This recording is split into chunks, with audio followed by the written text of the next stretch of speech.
Dear students, आज हम life history of Nereis के बारे में पढ़ेंगे। ये बीएससी पार्ट 1 का पेपर सेकंड का सिलेबस है।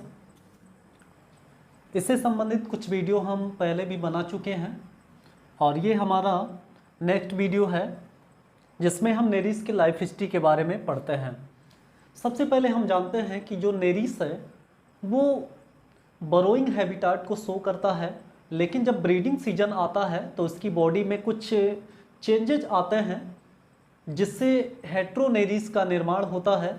यानी वही जो नेरीज है वो एक सेक्सुअल फेज में कन्वर्ट हो जाता है जिसे हेट्रोनेरीज कहते हैं, जिसमें एटोक और एपिटोक रीजन बन जाता है और एपिटोक रीजन में गैमीट का फॉर्मेशन होने लगता है, जिस फेनोमेनन को हम एपिटोकी भी कहते हैं। इन सब से संबंधित जो भी फैक्ट्स हैं उन सबको हम पिछले वीडियो में बता चुके हैं। यहाँ पर हम नेरीज के लाइफ हिस्ट्री के बारे में पढ़ेंगे। नेरीज की जो लाइफ हिस्ट्री है उसके अंतर्गत कुछ पॉइंट्स हैं, उन सभी पॉइंट्स को हम पढ़ेंगे, जिसमें सबसे पहला पॉइंट्स है स्वार्मिंग। यानी लाइफ हिस्ट्री में स्वार्मिंग का जो प्रोसेस है उसको पढ़ेंगे, उसके बाद फर्टिलाइजेशन का प्रोसेस है उसको पढ़ेंगे और फिर उसका डेवलपमेंट कैसे होता है। इन तीनों स्टेप के बारे में हम लाइफ हिस्ट्री के अंतर्गत पढ़ते हैं। तो सबसे पहले हम स्वार्मिंग देखते हैं क्या होता है। देखिए स्वार्मिंग क्या होता है, जब बरोइंग हैबिटाट शो करने वाला नेरीज हेट्रोनेरीज में कन्वर्ट हो जाता है और हेट्रोनेरीज में कन्वर्ट होने के बाद वो बिल से बाहर निकलता है और बाहर निकलकर सी वाटर के सरफेस पर फ्रीली स्विम करता है, स्वतंत्र रूप से तैरता है, जिस प्रोसेस को स्वार्मिंग कहते हैं। यानी जिस घटना को स्वार्मिंग कहा जाता है। यानी अनेक या जो भी हेट्रोनेरीज हैं वो बिल से बाहर निकलकर समुद्र की सतह पर तैरने लगते हैं, जिस घटना को स्वार्मिंग कहा जाता है। यानी जो हेट्रोनेरीज हैं वो अपने बिल से बाहर आते हैं और बाहर आने के बाद सी वाटर के सरफेस पर स्विम करते हैं और स्विम करते हुए वो क्या करते हैं, जब वो पानी की सतह पर तैरते हैं तो वो स्पर्म या ओवा को सेट करते हैं, मतलब छोड़ते हैं। यानी पानी की सतह पर आएंगे तभी बॉडी से स्पर्म और ओवा निकाले जाएंगे वाटर में, क्योंकि फर्टिलाइजेशन की जो प्रोसेस होती है वो एक्सटर्नल होती है। तो यहाँ पर समझना है हमें कि जब ये हेट्रोनेरीज अपने बिल से बाहर निकलकर पानी की सतह पर स्वतंत्र रूप से तैरने लगते हैं और तैरते हुए स्पर्म या ओवा को सेट करते हैं तो उस घटना को हम स्वार्मिंग कहते हैं। और ये स्वार्मिंग की प्रक्रिया जो है जनरली कब होती है, रात के समय, यानी एट नाइट। उसके बाद जब ये बिल से बाहर निकलते हैं तो मेल हेट्रोनेरीज भी निकलेगा, फीमेल हेट्रोनेरीज भी निकलेगा और मेल और फीमेल हेट्रोनेरीज उस सी वाटर के सरफेस पर एक सर्किल में स्विम करते हैं बहुत तेजी के साथ, जिसे हम न्यूपिटल डांस कहते हैं। यानी जब हेट्रोनेरीज मेल और फीमेल दोनों जब बिल से बाहर निकलेंगे और बाहर निकलकर पानी की सतह पर सर्किल में बहुत तेजी से घूमते हैं तो उसको हम न्यूपिटल डांस कहते हैं, मतलब एक डांस करते हैं। तो यहाँ पर न्यूपिटल डांस करेंगे और न्यूपिटल डांस करने के बाद यानी मेल और फीमेल ये स्विम्स जो है या तेजी से स्विम करते हैं सर्कल में, जिसे हम क्या कहते हैं, न्यूपिटल डांस कहते हैं। और न्यूपिटल डांस के दौरान जो फीमेल होती हैं, यानी जो फीमेल हेट्रोनेरीज होती हैं, वो एक सब्सटेंस सिक्रीट करती हैं जिसे फर्टिलियम कहते हैं। इससे संबंधित क्वेश्चन पूछा गया है कि जो फर्टिलियम है वो सिक्रीट किया जाता है किसके द्वारा, मेल हेट्रोनेरीज के द्वारा या फीमेल हेट्रोनेरीज के द्वारा। तो यहाँ पर क्लियर होगा कि जो फीमेल हेट्रोनेरीज होगा वो क्या प्रोड्यूस करेगा, फर्टिलियम। अब फर्टिलियम जो है जब प्रोड्यूस किया जाएगा तो ये फर्टिलियम क्या करेगा, ये सब्सटेंस मेल को स्पर्म को सेड करने के लिए स्टिमुलेट करेगा। यानी ये जो फर्टिलियम सब्सटेंस है ये सब्सटेंस मेल को प्रेरित करेगा क्या करने के लिए, स्पर्म छोड़ने के लिए, यानी स्पर्म को बाहर निकालने के लिए। और जब स्पर्म बाहर निकलेगा तो उस स्पर्म से जो फीमेल हैं वो स्टिमुलेट होती हैं ओवा को निकालने के लिए। इस तरह से मेल के द्वारा स्पर्म निकाला जाएगा और फीमेल के द्वारा ओवा निकाला जाता है। तो मेल जो है स्पर्म निकालने के लिए किसके द्वारा स्टिमुलेट होता है? फर्टिलियम के द्वारा। और ये फर्टिलियम सब्सटेंस किसके द्वारा प्रोड्यूस किया जाएगा? जो फीमेल हेट्रोनेरिस होते हैं। तो इस तरह से स्वार्मिंग की प्रक्रिया में मेल और फीमेल हेट्रोनेरिस बिल से बाहर निकलकर पानी की सतह पर सर्कल में तेजी से घूमते हैं, जिसे न्यूपिटल डांस भी कहते हैं। और इस दौरान जो फीमेल हेट्रोनेरिस हैं वो फर्टिलियम प्रोड्यूस करते हैं और उस फर्टिलियम सब्सटेंस के कारण जो मेल है वो स्टिमुलेट हो जाता है, प्रेरित हो जाता है और प्रेरित होकर क्या सेट करेगा, क्या निकालेगा? स्पर्म निकालेगा। और जब स्पर्म निकाल दिया जाएगा मेल हेट्रोनेरिस के द्वारा तो उस स्पर्म के द्वारा जो फीमेल हैं वो स्टिमुलेट होंगे ओवा को निकालने के लिए, जिससे स्पर्म और ओवा दोनों वाटर में छोड़ दिए जाते हैं। तो ये पूरा प्रोसेस होता है स्वार्मिंग का। स्वार्मिंग के बाद हम दूसरा पढ़ते हैं फर्टिलाइजेशन। फर्टिलाइजेशन में हम देखते हैं फर्टिलाइजेशन ऐसा प्रोसेस होता है जिसमें मेल और फीमेल गैमीट का फ्यूजन होता है और जाइगोट बनता है। अब यहाँ पर हम समझते हैं कि अगर मेल और फीमेल का फ्यूजन बॉडी के बाहर होता है तो उसे हम एक्सटर्नल फर्टिलाइजेशन कहते हैं, और अगर मेल और फीमेल का फ्यूजन बॉडी के अंदर होता है तो उसे इंटरनल फर्टिलाइजेशन कहते हैं। तो यहाँ पर हम देखते हैं कि जो फर्टिलाइजेशन का प्रोसेस है उसमें हम नेरिस की एक स्पीशीज लेते हैं, नेरिस वायरेंस। ये नेरिस की स्पीशीज है। इसमें जो फर्टिलाइजेशन का प्रोसेस है वो एक्सटर्नल होता है। कैसा होगा? एक्सटर्नल इन सी वाटर। कहाँ पर होगा? सी वाटर में। उसके बाद यहाँ पर देखते हैं नेरिस की दूसरी वैरायटी है प्लेटिनेरिस मेगालोप्स। ये जो स्पीशीज है प्लेटिनेरिस की, इस स्पीशीज में जो फर्टिलाइजेशन होता है वो इंटरनल होता है। कैसा होगा? इंटरनल। इंटरनल कैसे होगा? अब यहाँ पर हम देख सकते हैं कि नेरिस की सभी जातियों में एक्सटर्नल फर्टिलाइजेशन तो लगभग नहीं होता है। यहाँ पर एक और वैरायटी यहाँ पर नेरिस की मिलती है प्लेटिनेरिस मेगालोप्स। ये जो वैरायटी है नेरिस की, इसमें जो फर्टिलाइजेशन होता है इंटरनल होता है। अब इंटरनल कैसे होगा? अब आप जानते हैं कि मेल हेट्रोनेरिस और फीमेल हेट्रोनेरिस दोनों स्पर्म और ओवा को सी वाटर में सेट कर देते हैं।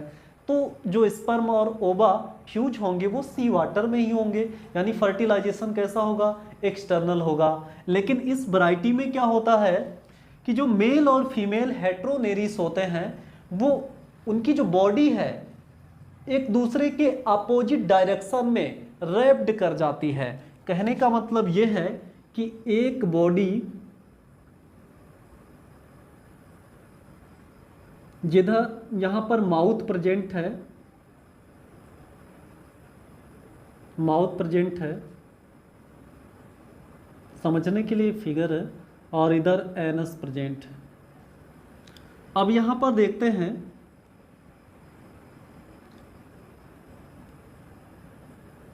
मान लीजिए ये जो है प्लेटिनेरिस मेगालोप्स, उसके बाद दूसरी स्पीशीज जिसकी होगी, सॉरी दूसरी स्पीशीज नहीं, दूसरा एनिमल होगा, उसमें भी ऐसे माउथ होगा, फिर यहाँ पर प्रोस्टोमियम होगा, पेरिस्टोमियम होगा, मतलब सभी जो है पार्ट्स प्रेजेंट होंगे जैसे बनाते हैं।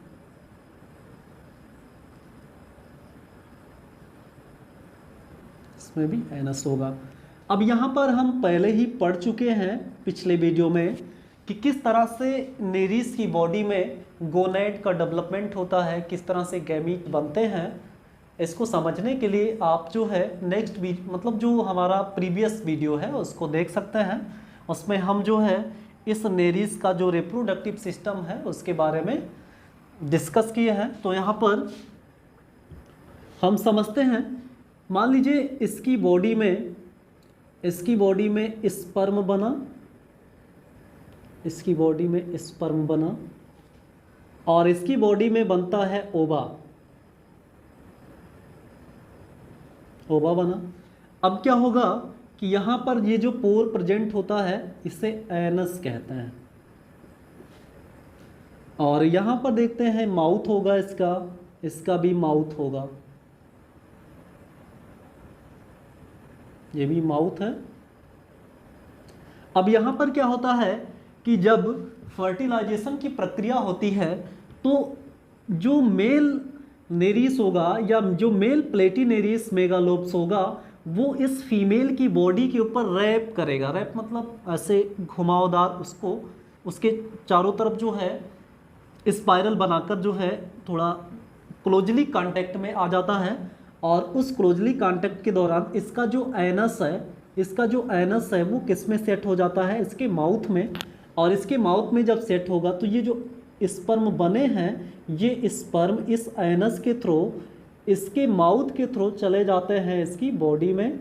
और इसकी बॉडी में जाएंगे तो यहाँ पर स्पर्म और ओवा का फर्टिलाइजेशन हो जाता है। यानी हमें ये समझना है कि यहाँ पर नेरिस की इस वैरायटी में जो फर्टिलाइजेशन होता है वो कैसा होता है, इंटरनल। यानी स्पर्म और ओवा का जो फ्यूजन है वो फीमेल बॉडी के अंदर होता है।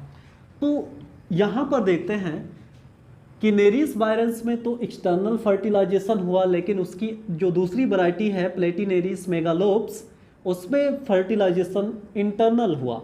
यानी इसमें कैसा हुआ कि जो मेल है उसमें एनस के द्वारा जो स्पर्म है वो निकाला गया और निकालने के बाद वो इसके माउथ के द्वारा रिसीव किया गया और फिर इसके बॉडी सेगमेंट में जाकर वो फ्यूज हो जाता है, फर्टिलाइज्ड हो जाता है। तो यहाँ पर हमें ये समझना है कि ये जो प्लेटिनेरिस मेगालोप्स है, क्या इसका भी स्पर्म बाहर निकल सकता है, इसका भी ओवा बाहर निकल सकता है, दोनों आपस में फ्यूज भी हो सकते हैं, यानी एक्सटर्नल फर्टिलाइजेशन इसमें भी हो सकता है। लेकिन एक रीजन क्या है इसमें कि जब इसका ओवा सी वाटर के संपर्क में आता है तो केवल 30 सेकेंड तक ही सर्वाइव करता है। उससे ज़्यादा अगर टाइम लगेगा तो वो जो है उसकी डेथ हो जाती है, यानी वो नॉन एक्टिव हो जाता है, जिससे फर्टिलाइजेशन नहीं हो पाता है। तो इस तरह का फर्टिलाइजेशन पाया जाना इस एनिमल में एक एडाप्टिक फीचर है, मतलब इसमें एडाप्टेशन का एक कैरेक्टर्स है। तो ये रहा फर्टिलाइजेशन। इस तरह पढ़ते हैं डेवलपमेंट। डेवलपमेंट में हम क्या देखते हैं, डेवलपमेंट को हम कई स्टेज में डिवाइड कर सकते हैं। एक तो लार्वा बनने से पहले का स्टेज, और एक लार्वल स्टेज, और एक लार्वा के बाद का स्टेज। यानी प्री लार्वल पीरियड होगा, लार्वल पीरियड होगा और पोस्ट लार्वल पीरियड होगा। अब देखते हैं यहाँ पर सबसे पहला हम पढ़ लेते हैं pre larval period. Pre larval period में क्या होता है कि जो एग है उस एग में न्यूक्लियस होगा, उसके बाद याक स्फेर्यूल्स होते हैं जिसमें न्यूट्रिटिव सब्सटेंस होता है। उसके बाद इस एग के चारों तरफ एक थिक लेयर होती है, एक थिक लेयर होती है, और इस थिक लेयर को कहा जाता है जोना रेडिएटा। तो ये अनफर्टिलाइज्ड एग है। अभी स्पर्म इसके पास पहुंचेगा और इसको फ्यूज करेगा, और फ्यूज करने के बाद एग क्या हो जाता है, फर्टिलाइज्ड हो जाता है। तो यहाँ पर हमें समझना है कि ये अनफर्टिलाइज्ड एग है जिसमें याक स्फेर्यूल्स चारों तरफ जो है स्कैटर्ड होते हैं, और जो चारों तरफ जो कवरिंग है वो किसकी है, जोना रेडिएटा की है।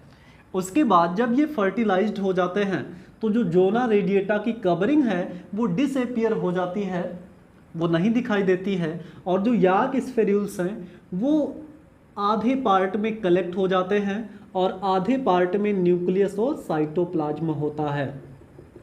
तो कहने का मतलब कि जिस तरफ न्यूक्लियस और साइटोप्लाज्म होता है उससे हम एग का एनिमल पोल कहते हैं, एनिमल पोल कहते हैं।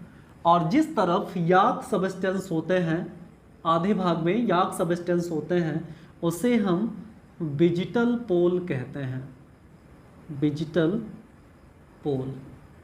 तो इस तरह से ऐसा एग जिसके आधे भाग में साइटोप्लाज्म और न्यूक्लियस हो और आधे भाग में याक सबस्टेंस हो, तो ऐसे एग को क्या कहा जाता है, टीलोलेसिथल एग, ऐसे एग को कहा जाता है टीलोलेसिथल एग। उसके बाद जब ये एग बन जाएगा तो उसमें क्या होगा, क्लीवेज होगा। और क्लीवेज का मतलब कि जो फर्टिलाइज्ड एग है उसके डिवीजन की जो प्रक्रिया है, यानी उसके माइटोटिक डिवीजन की जो प्रक्रिया है उसे क्लीवेज कहते हैं। अब ये क्लीवेज होता कैसा है, पहला जो दो क्लीवेज होगा, जो पहला दो क्लीवेज होगा वो वर्टिकल होगा। वर्टिकल होने का मतलब क्या होगा कि ये जो एग है, इस एग में जो डिवीजन होगा, पहला ऐसे वर्टिकल होगा और दूसरा क्लीवेज।